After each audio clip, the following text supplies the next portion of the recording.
और याकूब ने भी अपना मार्ग लिया और परमेश्वर के दूत उसे आ मिले।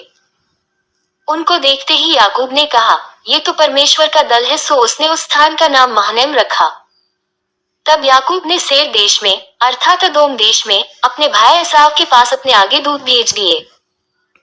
और उसने उन्हें यह आज्ञा दी कि मेरे प्रभु एसाव से यूं कहना कि तेरा दास याकूब तुझसे यूं कहता है कि मैं लाबान के यहाँ परदेशी होकर अब तक रहा, और मेरे पास गाय बैल गदहे भेड़ बकरियां और दास दासियां हैं। सो मैंने अपने प्रभु के पास इसलिए संदेशा भेजा है कि तेरी अनुग्रह की दृष्टि मुझ पर हो।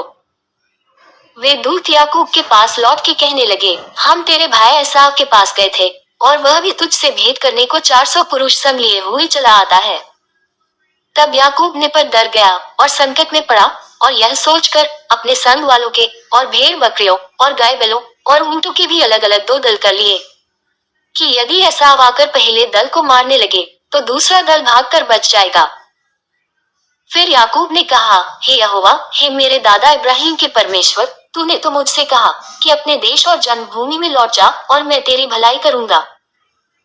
तूने जो जो काम अपनी करुणा और सच्चाई से अपने दास के साथ किए हैं, कि मैं जो अपनी छड़ी ही लेकर इस यरदन नदी के पार उतर आया, सो अब मेरे 2 दल हो गए हैं। तेरे ऐसे कामों में से मैं एक के भी योग्य तो नहीं हूँ।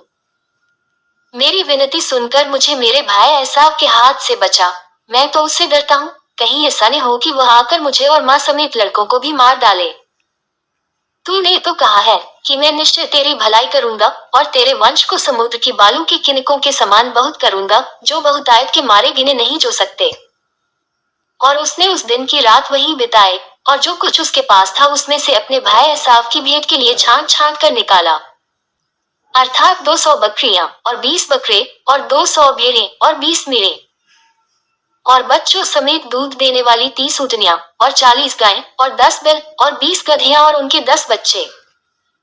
इनको उसने झुंड झुंड करके अपने दासों को सौंप कर उनसे कहा, मेरे आगे बढ़ जाओ और झुंडों के बीच बीच में अंतर रखो। फिर उसने अगले झुंड के रखवाले को यह आज्ञा दी कि जब मेरा भाई एसाव तुझे मिले और पूछने लगे कि तू किसका दास है और कहाँ जाता है, और ये जो तेरे आगे आगे हैं सो किसके हैं, तब कहना कि यह तेरे दास याकूब के हैं। हे मेरे प्रभु एसाव, ये भेंट के लिए तेरे पास भेजे गए हैं और वह भी हमारे पीछे पीछे आ रहा है।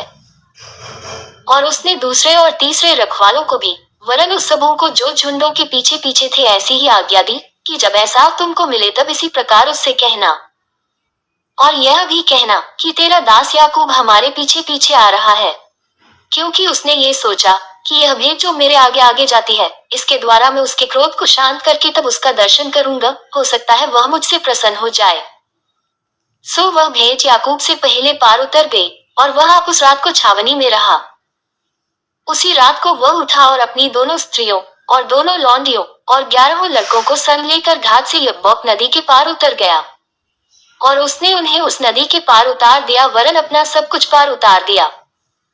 और याकूब आप अकेला रह गया। तब कोई पुरुष आकर पह फटने तक उससे मल्लयुद्ध करता रहा।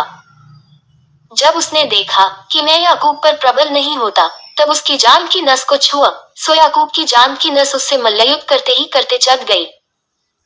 तब उसने कहा, मुझे जाने दे, क्योंकि भोर हुआ चाहता है। याकूब ने कहा, जब तक तू मुझे आशीर्वाद न दे तब तक मैं तुझे जाने न दूंगा। और उसने याकूब से पूछा, तेरा नाम क्या है? उसने कहा, याकूब। उसने कहा, तेरा नाम अब याकूब नहीं परंतु इस्राएल होगा, क्योंकि तू परमेश्वर से और मनुष्यों से भी युद्ध करके प्रबल हुआ है। याकूब ने कहा, मैं विनती करता हूँ, मुझे अपना नाम बता। उसने कहा, तू मेरा नाम क्यों पूछता है?